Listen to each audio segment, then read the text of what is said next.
When left to our own devices, we like to make art. A few friends and I created this different sort of product, and we got here in a different sort of way.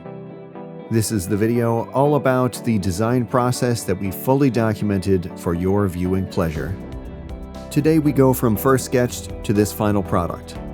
In the next 5 videos, you can watch these come together in full detail.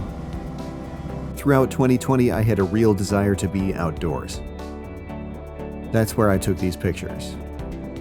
Mushrooms are incredibly unique structures that are unlike anything else. A few friends and I thought that it might be really interesting to create an artistic tribute to the mushroom. The first sketches aim to look something like a biological specimen scooped right out of the earth. In the end, some of the photos look a bit more like renders than reality, and for a time, they were just digital. Highly organic objects can be immensely challenging to produce in 3D. We needed CAD models that were highly adjustable so we could match the upper limits of our new 3D printer.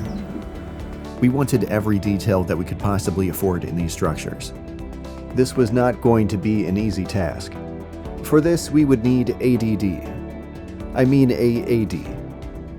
By using algorithm-aided design, we developed a never-before-seen dynamic and adjustable parametric approach to creating these incredible organic structures. Every aspect of the mushroom anatomy was recreated in faithful detail. Inside of the program editor, we can drag sliders left or right and see the mushroom update in near real time. We decided to go with a cluster of 3 mushrooms that show the stages of its life cycle. The smallest is only just emerging from the soil, the cap only starting to open.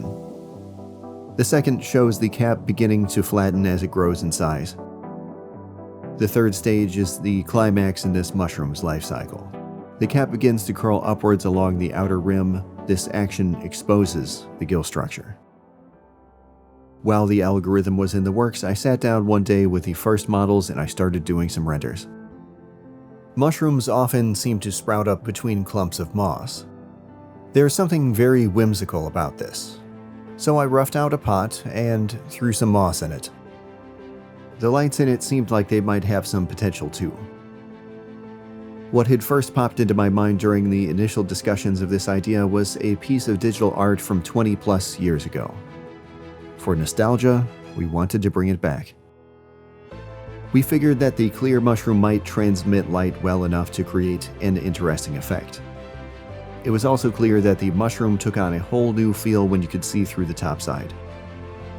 The gill structure is beautifully detailed, and it felt wrong to only be able to see it from below. Rendering is the way to go for look development, but it will only get us so far. To see what it's really going to look like, we have to make one. Printing went well, but not that well.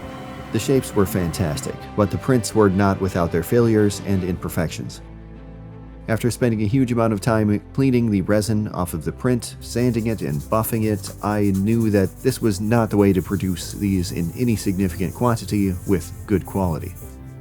The printing resin is also cured by UV light. This is a real issue when it comes to a product that might be sitting in the sunlight for many, many years. I needed a material with the longevity that is required for a production part. We explored injection molding for these, but the shape and incredible complexity makes the process virtually impossible, and, if possible, incredibly expensive. Another potential approach was resin casting.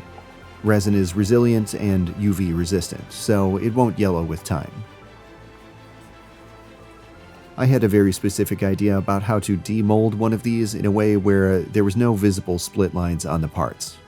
Split lines are the spaces where multi-part molds come together and form a noticeable impression on the final product.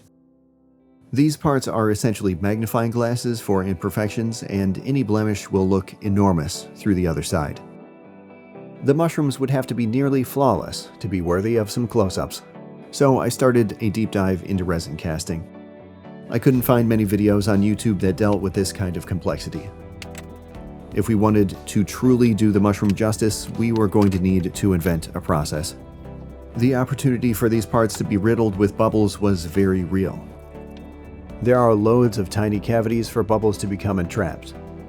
The way around this is a process called vacuum casting.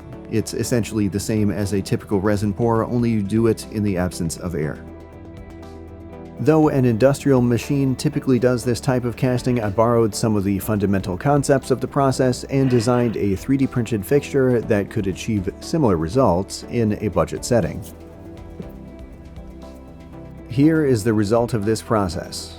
Episode number 2 in this series is a video that covers in detail how these were made.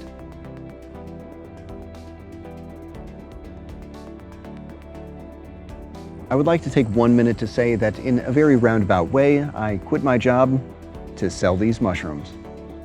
My original plan was to fly around the world making wild VR experiences and YouTube videos about designing and building camera rigs. Then the pandemic started, and with it, a continuous string of unexpected events. Through all of that, the Myco series was created. Due to the substantial time, effort, and funding that went into this, it's not an inexpensive item. We would have liked to charge less, but the factory quotes we received blew our minds in some cases.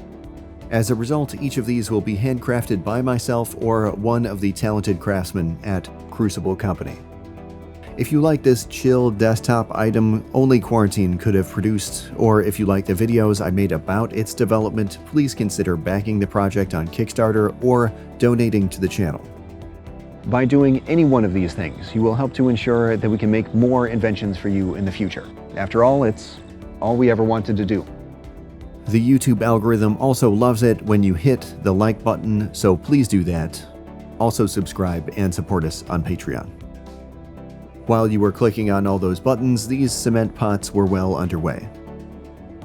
They have a heavy, premium feel. The color is also reminiscent of soil and rock. This plays on the slice of nature theme we have going on. To make the pot feel a bit like it's floating, the final design has a steeply curved bottom side.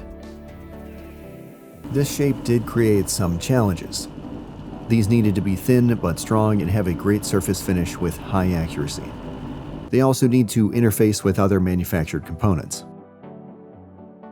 Everything turned out really well, but it took about 50 tries to get the process and mix down to a science. If you want to watch the full video on casting these cement pots, check out episode 3. Once everything started to come together, we could see the potential for a variety of distinctive styles. The moss felt very natural, but it blocked too much of the light and the mushrooms just didn't glow like they needed to. So we tested a wide array of fill material until we found the two we liked the most. We were not about to give up on moss though. Months earlier I started propagating for prototypes. Naturally, there is a video in this series about this too. The trouble with moss is that it doesn't like to grow in environments that humans enjoy. Think of it like moss likes to be outside in the rain, and you don't. For that reason, we preserve the moss so that no maintenance or light is required. Lastly, we gave some thought to raw materials. We wanted to create a composition that felt like it was from some exotic world. Stainless steel sand took it in a whole different direction. Another favorite was this collection of rocks. It reminds us that even in the most inhospitable of places, life finds a way. These options together make up the Myco series. The Myco Glow, Myco Matte, and Myco Moss.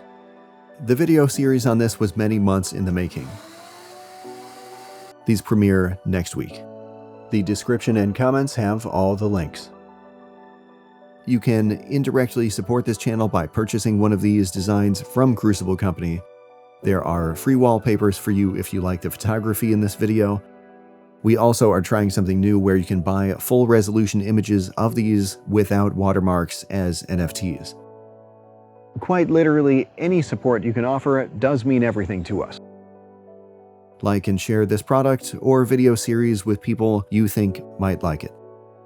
Thanks for watching and enjoy the rest of the series.